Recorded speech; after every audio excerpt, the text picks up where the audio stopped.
Hello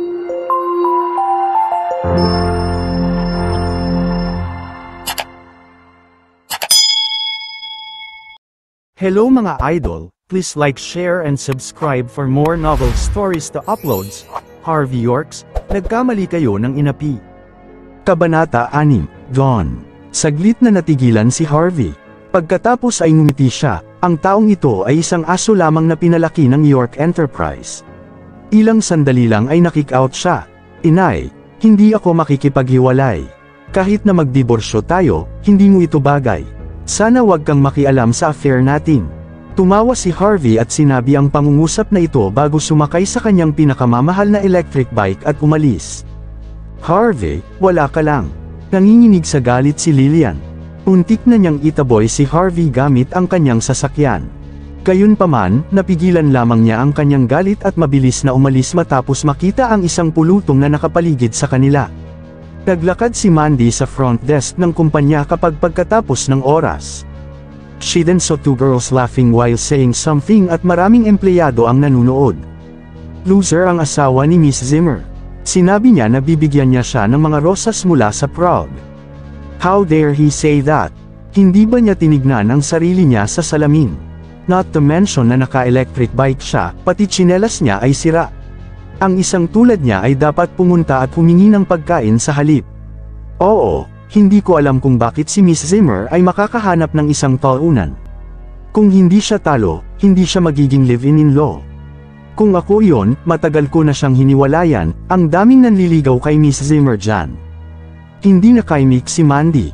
Ikaw, nakagat ni Mandy ang mapupulang labi at namumula ang mukha na para bang nilalagnat ng marinig ang mga komentong ito.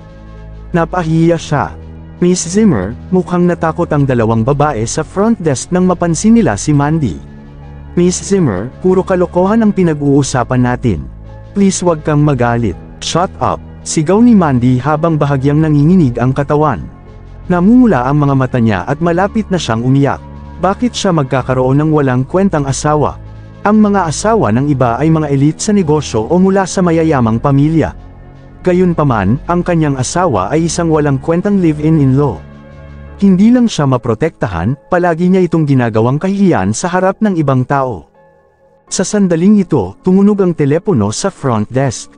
Sinagot ng takot na babae ang telepono at mahinang sinabi, Miss Zimmer, sinabi ng security na pinadalhan ka ng isang kumpanya ng logistic ng isang truck ng mga kalakal.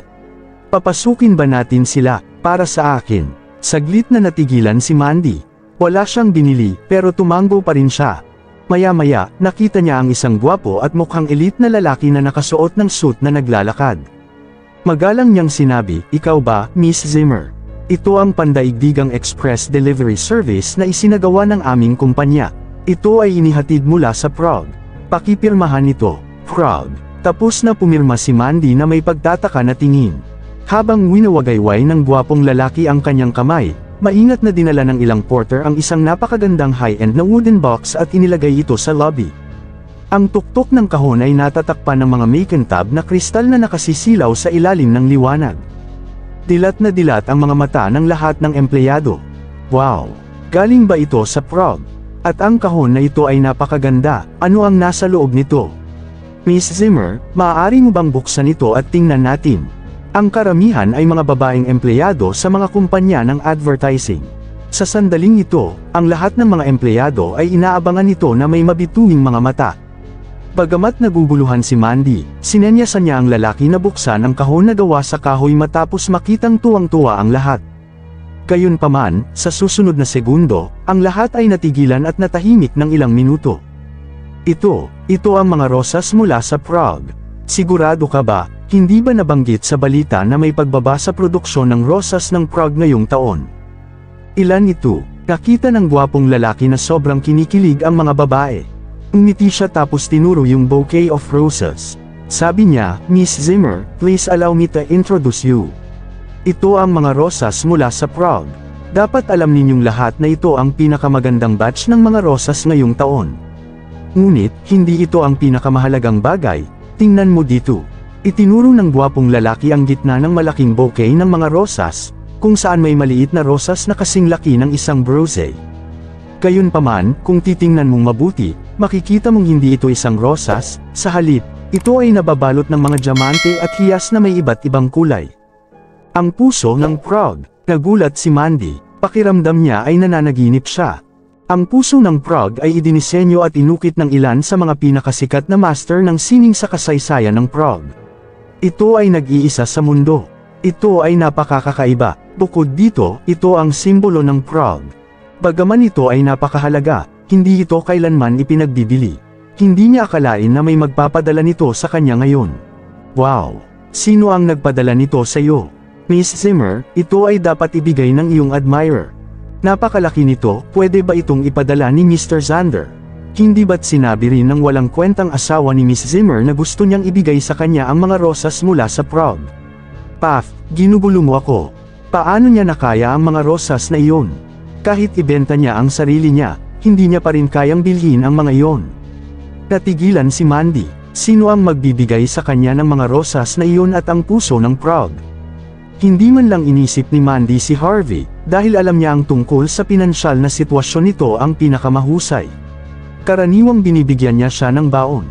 Hindi niya kayang bumili ng ordinaryong rosas, lalo pa ang mga rosas mula sa Prague. Malamang hindi niya mabibili ang mga iyon. Maaaring ito ay, si Don ba ang nagpadala nito? Napuno ng kakaibang emosyon ng puso ni Mandy nang maisip niya ito, medyo naantig pero medyo nahihiya. Sa Nimhi, sa Platinum Hotel. Itinuring din ng hotel na ito na isang kilalang lugar para sa mga layunin ng entertainment sa Nimhi at ang mga gastos ay hindi mababa. Ito ay pinaniniwalaan na ang mga taong pumunta dito ay sikat at may malaking impluensya. Kaya naman, maraming mga luxury car ang nakaparada sa gate sa harap ng hotel. Sa pagkakataong ito, inorganisa ang reunion party ni Harvey sa kolehiyo sa lugar na ito. Harvey hummed a little tune at ipinarada ang kanyang electric bike sa parking space sa gate. Bagamat mayaman na siya ngayon, isa siyang nostalgic na tao. Ang electric bike na ito ay kasama niya sa mga ups and downs sa loob ng 3 taon. Hindi niya ito kayang talikuran. Biglang may nakabibinging busina mula sa likod bago niya ipinarada ng maayos ang kanyang electric bike. Bobo ka ba? Isa ka bang delivery man o valet? Hindi mo ba alam ang rules? How does you occupy a parking space with that sirang electric bike? Nasisiraan ka na ba ng bait? Isang Audi A4 ang huminto sa likod ni Harvey. Iniangat ng isang lalaki ang kanyang ulo, itinuro siya, at sumigaw. Walang kamalay-malay na napalingon si Harvey. Sandaling natigilan ang dalawa. Monitor ng klase, nag-react si Harvey. Ang taong ito ay kaklase niya noong kolehiyo na ilang taon nang naging monitor ng klase. Kabanata 7, ikaw si Harvey. Tinitigan ni Howard Stone si Harvey na may pagdududa. Saglit siyang ngumisi, pinark ang sasakyan, at dirdiretsong naglakad papasok ng hotel. Harvey felt so awkward. Hindi niya inaasahan na hindi siya papansinin ni Howard nang kausapin siya nito. Magkasunod na pumasok ang dalawa sa private room. Nandoon lahat ang mga kaklase sa oras na ito. Napatingin ang lahat nang bumukas ang pinto. Diba ito ang class monitor? Ang monitor ng klase ay naging matagumpay din na tao. Sobrang gwapo, may nanguya. Sa katunayan, si Howard ay nakasuot ng suit at isang pares ng leather na sapatos, na may nakasabit na susi ng kotse ng Audi sa kanyang baywang. Napakagwapo niya sa mga sandaling ito. Maya-maya, may nakakita kay Harvey na naglalakad sa likod ni Howard. Kahit na ang suit ay hindi angkop sa kanya, ito ay isang Kat-Anji tangi, high-end, at isang sikat na tatak. Nakita ito ng isang kaklase at napangiti. Harvey, mukhang magaling ka rin. Halika, ang dalawang pangunahing upuan na ito ay nakalaan para sa iyo at sa monitor ng klase. Sumulyap si Howard kay Harvey at ngumisi. Umiling siya at walang sinabi. Hindi niya inilantad ang katotohanan na nakasakay si Harvey sa isang electric bike. Sumagot naman si Harvey pero walang pakialam sa upuan. Sa halip, tumingin siya sa paligid ng isang bilog. Wala pang masyadong magagandang babae sa klase noon. Gayunpaman, napakaganda pa rin ni Wendy. Nararapat siyang maging isang diyosa. Nakasuot ng business attire si Wendy. Ang kanyang perpektong katawan ay ganap na ipinakita, tulad ng isang hinog na peach. Napaka-seductive at kaakit-akit. Kahit ang cool na Howard ay napansin si Wendy sa sandaling ito. Napahanga siya. Lumapit siya, ngumiti, at sinabing, "Nako, ikaw pala ang diyosa namin, matagal na kitang hindi nakikita." Bakit hindi mo ako hinanap o kinontak? So, saan ka nagtatrabaho ngayon? Nahihiyang ngumiti si Wendy at mahinang sinabi, I'm not doing so well like you. Nagdadrive ka pa ng Audi. Naningkit ang mga mata ni Howard nang marinig yon. Mukhang nagkaroon siya ng pagkakataon. Tila pinapabora ng Diyosa ang Audi na binili niya sa pamamagitan ng installment loans. Nang gusto na niyang magsalita ay ngumisi na ang mga babae sa tabi niya at sinabing, Class monitor, huwag kang magpapaloko kay Wendy. Siya na ngayon ang administrative manager ng pinakamalaking kumpanya ng pamumuhunan sa New York Enterprise. Malapit na raw siyang ma-promote bilang general manager at siya na ang mamumuno. Wow, namangha ang lahat. Alam nila kung gaano kalakas ang York Enterprise. Maraming mga negosyo at mga individual na nagtatrabaho sa sarili ang pinondohan nila. Kahit na ang kumpanyang ito ay hindi gumawa ng pisikal na negosyo, ang impluwensya nito ay sumasaklaw sa lahat ng antas ng pamumuhay. Kung si Wendy ay naging general manager sa murang edad, magkakaroon siya ng ganap na kapangyarihan. Ang sinumang nagtagumpay sa paghabol sa kanya, ay hindi lamang magkakaroon ng kagandahan sa kanyang mga bisig kundi pati na rin ng maraming mapagkukunan. Ang mga benepisyo ay hindi maisip. Bukod dito, napakaganda ng babaeng ito na hindi gaanong kahanga-hanga kaysa sa ilang A-listed female star. Ang mga lalaki sa pribadong silid ay nahihiya sa kanilang sarili at hindi napigilan ang paglunok. Hindi gaanong interesado si Harvey kay Wendy noong una, ngunit naging interesado siya nang marinig niya ang tungkol sa York Enterprise. Kung tutuusin, pag-aari na niya ito ngayon. Sa madaling salita, si Wendy ang kanyang nasasakupan. Gayunpaman, kaya niya ba? Baka siya ang general manager. Napangiti si Harvey at nag-isip tungkol dito. Umupo siya sa tabi ni Wendy at handang makipag-usap dito. Napangiti si Wendy noong una, ngunit hindi nagtagal ay sumimangot siya. Pagkatapos tingnan siya pataas at pababa, sinabi niya, Harvey, pwede bang huwag kang maupo dito? Ah, may upuan ba ito? Tumayo siya at sinabing, hindi, ayoko lang na maupo ka sa tabi ko. Sabi ni Wendy, masarap magsuot ng suit. Ngunit sa palagay ko nakalimutan mo ang tungkol sa iyong sapatos. Baka hiniram mo yung suit. Sa sandaling lumabas ang pahayag na ito, napansin ng maraming tao na hindi nababagay sa kanya ang suit ni Harvey bagamat maganda ang pagkakayari nito. Ang pinakamahalaga ay nakasuot siya ng isang pares ng tsinelas na may kaunting butas dito, at ang kaliwang hinlalaki niya sa paa ay dumikit pa rito. Ang gulo ng style lang niya. Medyo walang magawa si Harvey. Dapat bumili ako ng isang pares ng sapatos. Ito ay hindi nararapat. Hahaha, Wendy, may eagle eyes ka. Nung una, ayoko munang pag-usapan dahil magkaklase kami noon. Gayunpaman, ang isang tao ay sobrang kumpiyansa at gustong manabik sa isang bagay na hindi siya karapat-dapat. Sa tingin ko, kailangang ipaalam sa lahat ang kanyang tunay na kulay. Lumabas si Howard mula sa likuran at ngumiti kay Wendy nang nakakasimangot. Kagagaling lang dito ng kaklase namin na si Harvey sakay ng electric bike. Inisip ko noong una na naka-electric bike lang siya pansamantala dahil baka abala siya sa pag-park ng sasakyan niya. Tutal nakasuot siya ng high-end suit. Sa hindi inaasahang pagkakataon, nakalimutan niya ang kanyang sapatos. Sobrang nakakahiya, kumilos si Howard na parang nakita niya ang kasinungalingan. Harvey, maaari bang binili mo ang suit na ito na may mga diskwento mula sa ibang lugar? And looking at you like this, I bet hindi mo pa napupunit ang label. Tara na at ibalik natin ang suit pagkatapos ng reunion party, okay? Sa tingin ko, hindi naman ganoon kalala. Gayunpaman, parang pumunta siya rito sakay ng electric bike. Nakita ko ang susi niya. At malinaw naman na hindi niya pinapalitan ang tsinelas na suot niya sa loob ng maraming taon. Ang mga kaklase na iyon ay nagsimulang magtsismisan tungkol dito sa isang iglap. May iilan na gustong magpakitang gilas sa harap ng Diyosa, si Wendy. Sa mga sandaling ito, marahas nilang pinapuna si Harvey.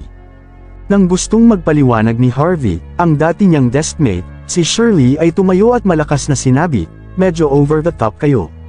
Magkaklase kaming lahat, kahit medyo kakaiba yung style niya, kailangan mo pa bang sabihin?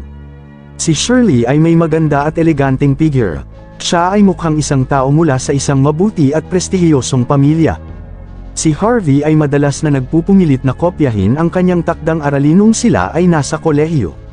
Kaya naman maganda pa rin ang relasyon nila. Hindi akalain ni Harvey na lalapit si Shirley para tulungan siyang magsalita. Biglang humakbang si Howard at hinawakan ang kwelyo ni Harvey nang makita niya ang isa pang dilag mula sa kanilang klase na tumulong sa basurang ito na magsalita. Mabilis siyang naglabas ng tag at hindi napigil ang sabihin, "Shirley, gusto mo pa ba siyang tulungan?" Nakikita mo ba, hindi man lang niya tinanggal ang mga tag. Ang isang piraso ay nagkakahalaga ng 10,000. Sa tingin mo ba ay kayang-kaya niyang bumili ng mga ganyang damit sa kanyang kaawa-awang hitsura?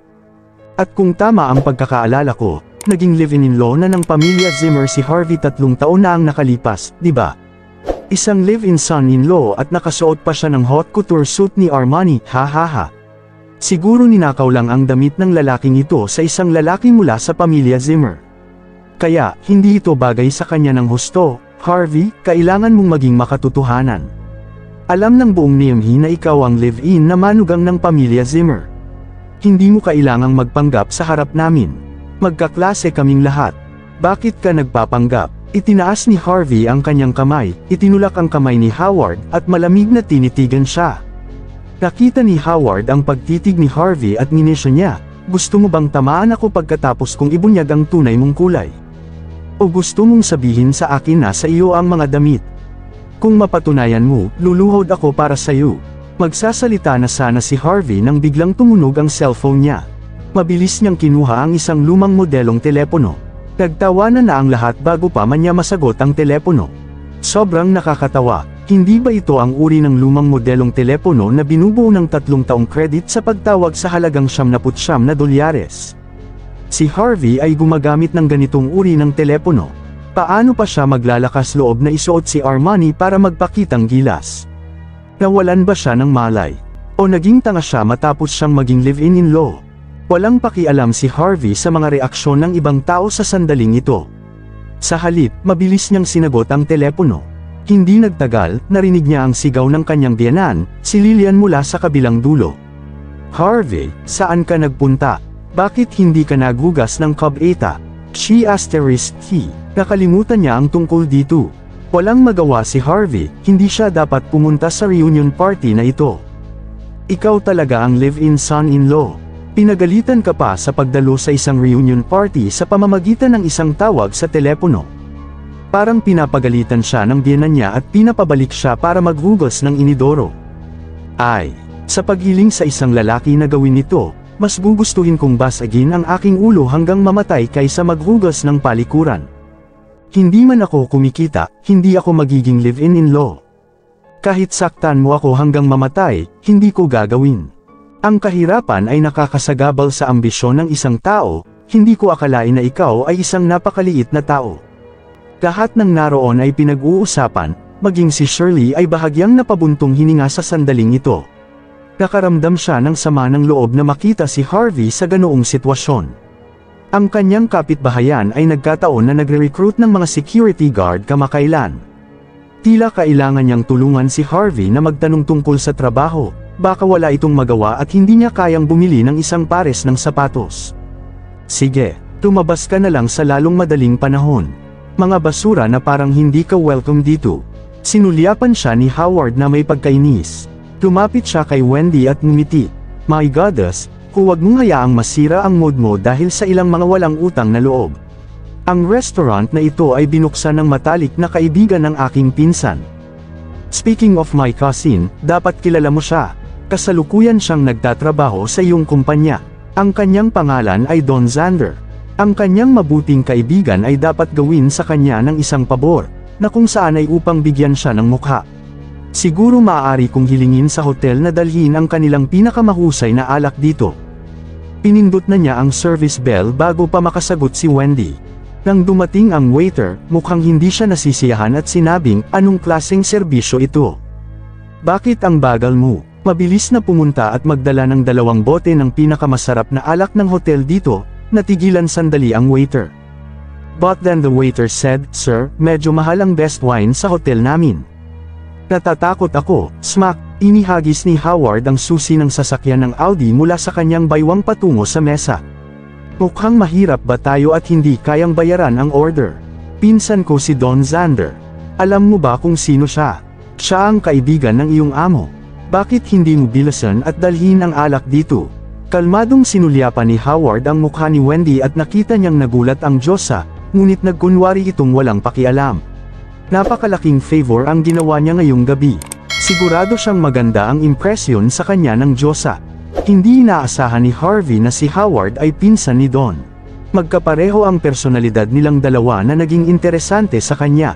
Interesado siyang makita kung ano ang gagawin ni Howard. Hindi nagtagal, nag-abot ng 2 bote ng alak ang waiter.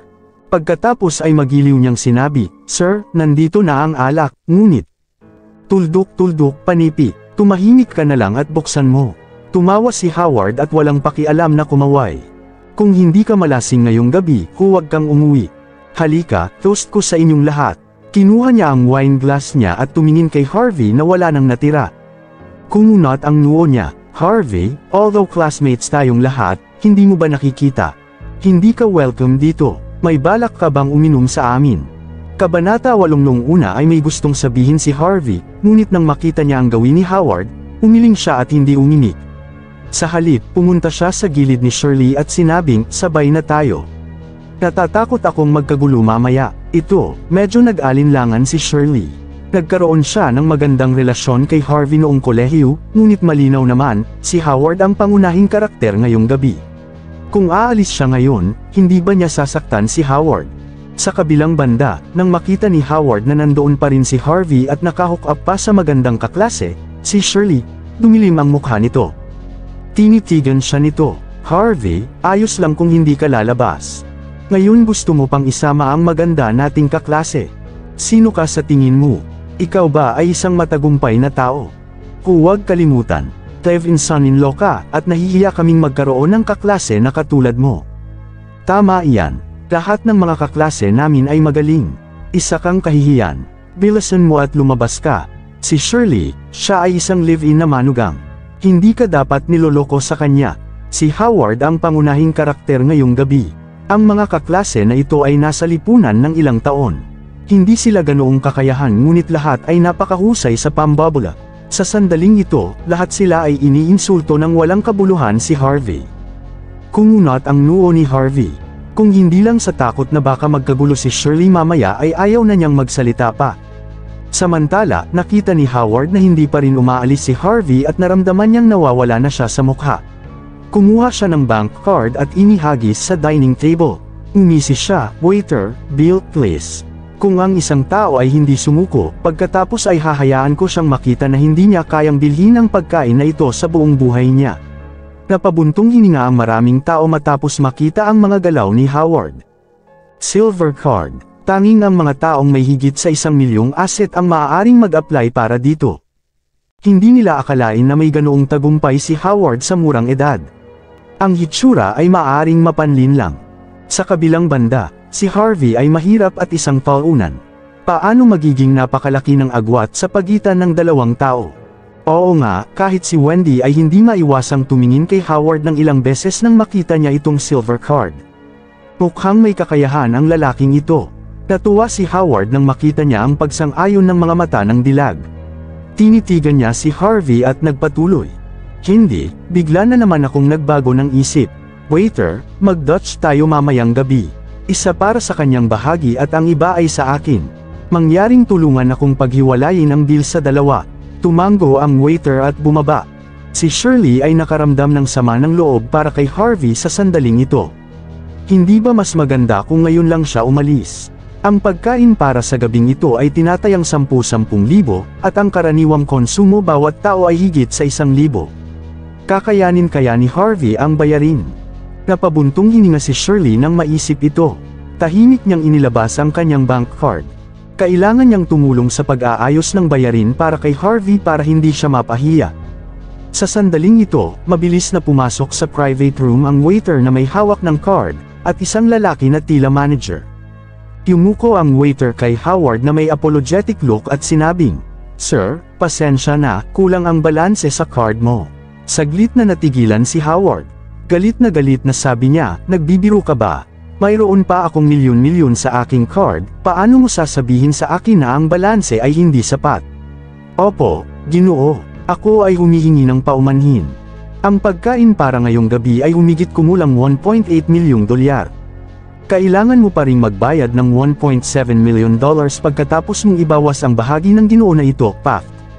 Tuldok-tuldok, panipit. Halos mapahagalpak ng tawa si Harvey nang marinig ang numero. Parang walang galang. Ang Howard na ito ay talagang isang douche. Bagamat walang nakakaalam tungkol sa 2 bote ng alak na dinala ng waiter, alam naman ito ni Harvey. Ito ang sikat na Eden 13, isang French original royal wine, na may retail na presyo na humigit kumulang $800,000. Kaka-order lang ni Howard ng 2 bote, at ang presyo ay lampas na nagulat si Howard. Tinuro niya ang waiter at sinabing, "Are you kidding me? Wala pang 20 tao ang nandito. Paano tayo halos gumastos ng halos $2 milyong? Dalhin mo dito ang manager mo. Gusto kong makita kung gaano katiwali ang iyong hotel." Napabuntong hininga ang waiter. Inasahan na niya yon. Pagkatapos ay umatras siya at sinabing, "Ito ang aming manager." "Malaki," sigaw ni Howard habang nakatitig sa maayos na suot na manager na nasa harapan niya. "May balak ka bang umalis sa trabaho mo? Paano magiging $100,000 ang konsumo per capita? Alam mo ba kung sino ako? Pinsan ko si Don Zander." Hindi naman nagmamadali ang manager. Marahan niyang sinabi, "Sir, I'm so sorry. Ang pagkain ay halos $10,000 lamang." Gayunpaman, nag-order ka ng 2 bote ng nangungunang French wine, Eden 13 ngayon lang. Ang bawat isa ay nagkakahalaga ng $880,000. Kaya, kailangan mong magbayad ng $1.76 milyong.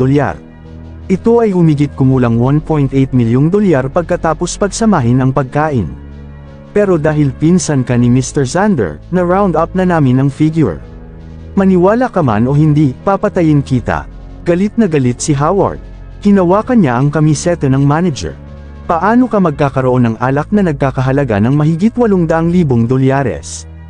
Kahit na gawin mo, hindi ko sinabi na gusto ko ng ganoong kamahal na alak. Tatawag ako ng pulis." Kinalma ng manager ang sarili at dahan-daang hinayla ang kamay ni Howard. Ilang taon na siyang nasa ganitong posisyon. Kaya, nakita na niya ang lahat ng uri ng tao sa Niamey noon. Gayunpaman, ito ang unang pagkakataon na nakakita siya ng isang taong walang pera ngunit nagpapanggap pa ring mayaman. Mataimtim niyang sinabi pagkatapos huminga ng malalim, "Mister, hayaan mo akong magpaliwanag sa iyo ng ilang bagay. Una, ibinigay namin sa iyo ang pinakamahusay na alak na iyong hiniling. Pangalawa, 2 beses gustong ipaalala sa iyo ng aming waiter ang tungkol sa presyo, ngunit wala kang pakialam. Pangatlo, lahat ng mga bagay na ito ay naitala, kaya mayroon tayong ebidensya. Kung gusto mong tumawag ng pulis, huwag mag-atubiling gawin ito." Flap, flap, marahan na pumalakpak ang manager pagkatapos niyang magsalita. Boom! Sinipa ang pinto ng private room. Maraming matipunong lalaki na naka-undershirt ang sumugod. Lahat sila ay mabangis at nakakakilabot. Nang mag-report sa kanya ang security kanina ay naramdaman na niyang may manggugulo kaya't isinama niya ang mga bodyguard. Pawis na pawis si Howard at nanginginig. Siya pagkatapos ay nagngangalit ang kanyang mga ngipin at sinabi, "Nasaan ang iyong amo? Gusto kong makita ang boss mo. Nagpapatakbo ka ng black shop. So, ibig mong sabihin nagbukas ako ng black shop?" Nakasuot ng puting sando ang isang binata na may basket at may hawak na 2 wrist ball sa kanyang kamay. Nakangiti siyang naglakad papasok. Nakasuot siya ng isang pares ng salamin na nakakwadro ng ginto, mukhang nakakatakot, ngunit masama rin sa parehong oras. Ang kanyang hitsura ay hindi namamalayan na humihinga ang mga tao. Ang may-ari ng Platinum Hotel, Tyson Woods ay itinuturing na isa sa mga nangungunang individual sa Niamey. Ang Platinum Hotel ay isa sa kanyang mga ari-arian. Gustong man-irano ni Howard, ngunit patuloy na tumutulo ang kanyang pawis sa sandaling ito. Ito ay si Tyson Woods. Isa siyang high-profile na tao. Ngayon lang siya sumobra, sinabing magkaibigan sina Don at Tyson. Alam niyang wala si Don sa harap ni Tyson at Howard ay isang batang manggagawa lamang. How dare he mess with Tyson? Malamig na sabi ng manager matapos makitang dumating ang amo, "Mister, may hawak kang silver card at may hawak ka ring susi ng kotse ng Audi. Sa palagay ko hindi ka isang taong hindi kayang bayaran ang bayarin. Ikaw mismo ang humingi ng pinakamasarap na alak at gusto mo ng 2 bote sa isang pagkakataon. Ngayon, ayaw mong bayaran ito." "Hindi, I don't dare to do that. Mabilis na sinabi ni Howard, magbabayad kami ng bill. Tumingin siya sa mga kaklase niya na humihingi ng tulong habang nag-uusap. Mahigit $1,000,000 na lang ang natitira niya sa kanyang card. Ito ang buong kapalarang pinaghirapan niya nitong mga nakaraang taon. Binili pa niya ang Audi sa pamamagitan ng installment loan. Paano naging posible na siya mismo ang kumuha ng $2,000,000? Ang mga kaklase na nambobola lang sa kanya ay nakatingin sa ibang direksyon. Gusto mong magpakitang gilas at humingi ng pinakamahal na alak ngayon lang. Anong ibig mong sabihin? Ngayon, gusto mong tulungan ka naming magbayad. Imposible. Agad na nakita ni Tyson ang kanilang mga iniisip. Dahan-dahan siyang naglakad at tinapik ng 2 beses ang mukha ni Howard. He then said, "Anak, kung wala kang pera, huwag kang magpanggap na mayaman, low profile, okay? Oo, hindi mo kailangang magbayad ng bayarin ngayong gabi," ngumiti si Tyson. Ngunit sa isang kondisyon, pakisabi, pakiusap, "I'll do my best," sabi ni Howard na may pagmamakaawa. Umiti ng masama si Tyson. "Hayaan mo siyang samahan ako." Dama po ang tingin niya kay Wendy at saka bumagsak kay Shirley. Ang 2 babaeng ito, ang isa ay sexy at ang isa ay puro. Chapter Siyam. Natulala si Howard, "Ito, hindi, Brother Tyson, magsaya ka at mag-enjoy." Hindi naglakas loob si Howard na tingnan ang mukha ni Wendy sa sandaling matapos siyang magsalita. Sa halip, kinuha niya ang susi sa mesa at tatakbo na sana. "Howard, ****starred ka," nanginginig si Wendy sa galit. Hindi niya akalain na ang isang ginoo na tulad niya ay magiging duwag. Pati ang ibang mga kaklase ay natakot din. Lahat sila ay mukhang takot na malagay sa gulo. Si Harvey ang tanging taong naroroon na may blankong mukha, hindi dahil sa kung ano paman, kundi dahil siya ang nagsanay at nag-ayos ng palihim kay Tyson Woods noong siya ay nasa Yorks. Si Tyson ay nasa lansangan sa murang edad. Wala siyang pera at kapangyarihan. Halos ilang beses siyang tadteren hanggang mamatay sa mga lansangan. Minsan, nakilala siya ni Harvey at naisip na maaaring maging isang kilalang tao, kaya nagpasya siyang sanayin siya. Nagulat siya na si Tyson ay lumaki ng husto sa loob lamang ng ilang taon. Gayunpaman, hindi nilayo ni Harvey na kilalanin siya. Hindi na siya ang tagapagmana ng mga York pagkatapos ng maraming taon. Baka ayaw siyang kilalanin ni Tyson. Samantala, ang masamang Tyson sa wakas ay sumulyap sa iba pang mga tao sa silid na kusa. Gayunpaman, nang dumaan ang kanyang tingin kay Harvey, bahagya siyang natigilan. Nagbago ang mukha niya sa sumunod na segundo. Ang kanyang kayabangan at kasamaan ay agad na nawala. Sa halip, mabilis siyang umabant at naglakad papunta kay Harvey. Yumuko siya at sinabi sa mahinang boses, "Sir, I have no idea that you are here. Patawarin mo ako." Lahat ng nasa pribadong silid ay nabigla sa sandaling ito. Ang napakayabang na si Tyson na madaling hayaan silang mamatay ay nakatayo na ngayon sa tabi ni Harvey nang may paggalang, tulad ng isang estudyante na tinuturuan ng isang guro. Pati ang mga nasasakupan ni Tyson ay nabigla. Ang kanilang amo ay palaging walang takot at walang awa. Hindi pa niya gaanong iginagalang ang isang tao. Si Harvey lang ang nanatiling kalmado at walang ekspresyon. Kanina pa, napabuntong hininga si Harvey pagkatapos ng mahabang panahon. Pagkatapos ay tinapik niya ang balikat ni Tyson. "Hayaan mo na lang sila, kaklase ko silang lahat." "Oo, gagawin ko lahat ng sasabihin mo, sir. Hahayaan ko na sila. Paalisin mo sila dito. Gusto sana kitang maabutan, sir. Huwag nila tayong istorbohin." Masyadong nenas si Tyson. Maya-maya, pinalayas na lahat yung mga kaklase na may kakaibang ekspresyon, sa labas ng Platinum Hotel. Nagulat lahat ng kaklase niya. Shirley even murmured, "Hindi ko inaasahan na tutulungan kami ni Harvey." Pero paano niya nalaman ang may-ari ng Platinum Hotel? Bulong din ni Wendy, "Maliban natin siya. Maaaring siya ay may kakayahan at matagumpay din." Paano tayo nagkakamali? Naguguluhan si Howard sa sandaling ito. Nakakahiya siya ngayong gabi. Dapat niyang mabawi ang kanyang imahe at reputasyon. Alam ko, dapat pala hustler si Harvey. Matagal na siyang nakipagsabuatan sa Platinum Hotel na ito at gustong lokohin ang pera ng lahat, mapait na sabi ni Howard. Umuso si Shirley, "Kung gusto niya ng pera mo, bakit kanya pakakawalan? Alam niya kasi natatawag ako ng pulis." So, natakot siya. Oo, kung hindi, paano malulutas ang mga bagay ng ganoon kadali? Harvey, ang ****starred na yan. Hindi pa ito tapos. Nagalit si Howard. Nagkatinginan ang ibang mga kaklase at nakaramdam ng katwiran. Oo, hindi pa ito tapos. Si Harvey, niloko pa ng live-in son-in-law ang mga kaklase niya. Tingnan natin ang tungkol dyan. The next time I meet him, I'll... Tuldok-tuldok, panipit. Nagpapagalitan lang sila. Walang nang ahas na sundan siya at guluhin siya sa sandaling ito. Umalis silang lahat na may pagkalungkot matapos magmura at sumigaw sandali. Matapos tanggihan ang Audi ni Howard, sumakay si Wendy sa isang Porsche at umalis. Naiwan lamang si Howard na nagngangalit ang kanyang mga ngipin. Si Harvey at Tyson lang ang nasa private room ngayon. Tumayo si Tyson na nakayuko, pero dumungaw pa rin siya sa bintana at sinabing, "Sir, napaka-ungrate ng mga taong ito. Gusto mo ba ako? Kalimutan mo na sila." Napangiti si Harvey at hindi ito isinapuso. Kung hindi dahil kay Shirley ngayong gabi, tatahimak na lang siya at hahayaan si Tyson na makipag-ayos sa kanila. Oo. Hindi nang ahas na tumanggi si Tyson. "Sir, saan po kayo nagtatrabaho ngayon? Hindi kita nahahanap nitong mga nakaraang taon, malalaman mo rin sa huli. Tandaan mo, tawagin mo lang ang pangalan ko kapag nakilala mo ako sa hinaharap." Utos ni Harvey. Muling tumunog ang lumang modelong telepono ni Harvey habang kausap siya. Kinuha niya ang telepono at sinipat iyon. Kumunot ang noo niya at sinabing, "She asterisk T. Kailangan kong bumalik at maglinis ng bahay. Tyson, pupunta ako sa iyo kapag libre na ako." Nang matapos siyang magsalita, sumakay siya sa kanyang electric bike at nawala sa mapurol na paningin ni Tyson.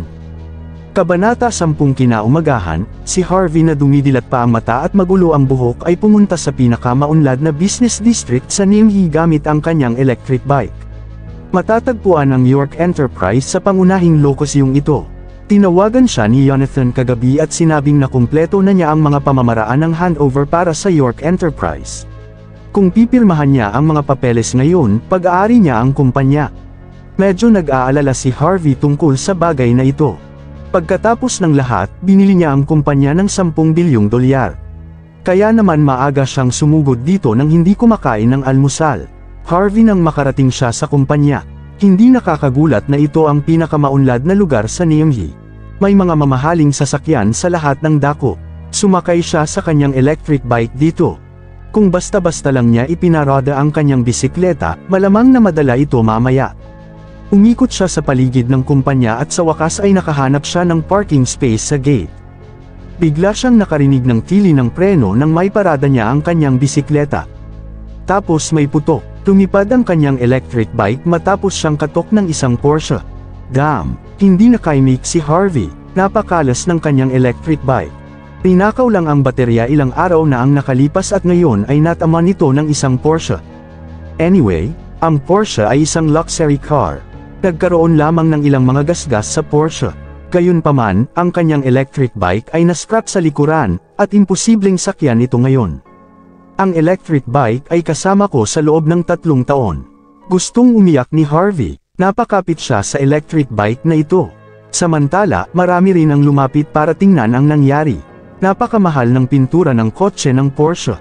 Ang lalaking ito na nakasakay sa electric bike ay kayang bayaran ito. Paano ka sumakay ng bike? Isang magandang babae ang nagtulak sa pinto ng Porsche at bumaba, na nakakuha ng atensyon ng lahat. Wow, ang mga tao sa paligid ay humanga sa kanyang kagandahan.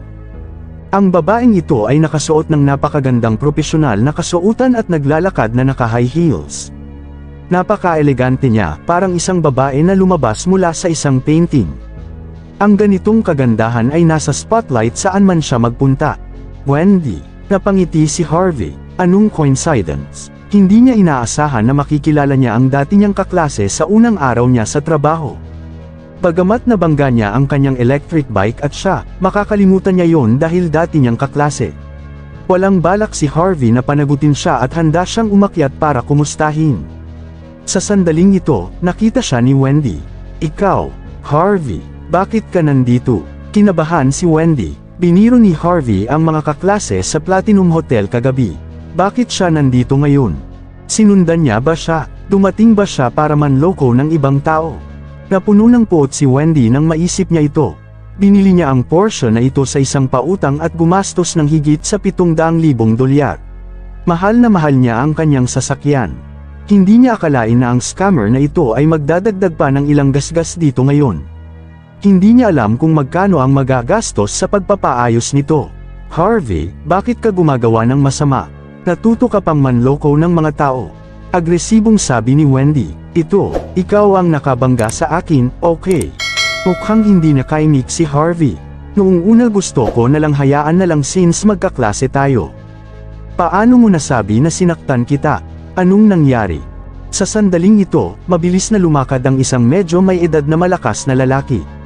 Siya ang security chief ng kumpanya. Nagsama siya ng grupo ng mga nakakakilabot na gwardya. Nang makita ang eksenang ito, nakilala ng security chief si Wendy at mabilis na sinabi, "Miss Sorrel, anong nangyari?" May mga chismis na asenso si Wendy sa posisyon ng general manager.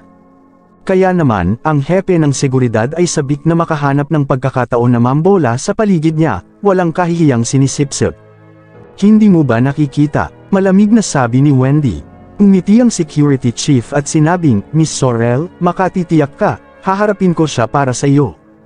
Lumapit siya kay Harvey habang nagsasalita. Sinipa niya ang electric bike at sumigaw. "Sino ka? Hindi mo ba alam na ito ang eksklusibong parking space ng York Enterprise? Hindi ka pinapayagang iparada ang iyong electric bike dito." "Nako, astig, sino ang gumawa ng panuntunang ito?" Malamig na sabi ni Harvey. Hindi siya nagalit noong una, ngunit nang makita niyang may sumipa sa kanyang electric bike, hindi niya napigilan. "Sino ang gumawa nito?" "Siyempre, ako yun." Malamig na sabi ng security chief, "Huwag kang magsalita ng kalokohan. Bayaran mo na lang ang damages at humingi ka ng tawad kay Miss Sorrel, or else, ipapadala kita sa police station ngayon." Bahagyang kumunat ang noo ni Wendy nang marinig ang sinabi ng security chief. She then said, "Kalimutan mo na, hindi dapat madali para sa kanya. Hayaan mo na lang siyang magbayad ng damages. Huwag mo siyang ipadala sa pulis." Sinulyapan ni Harvey si Wendy. Hindi niya inaasahan na mayroon pa itong kaunting kabaitan.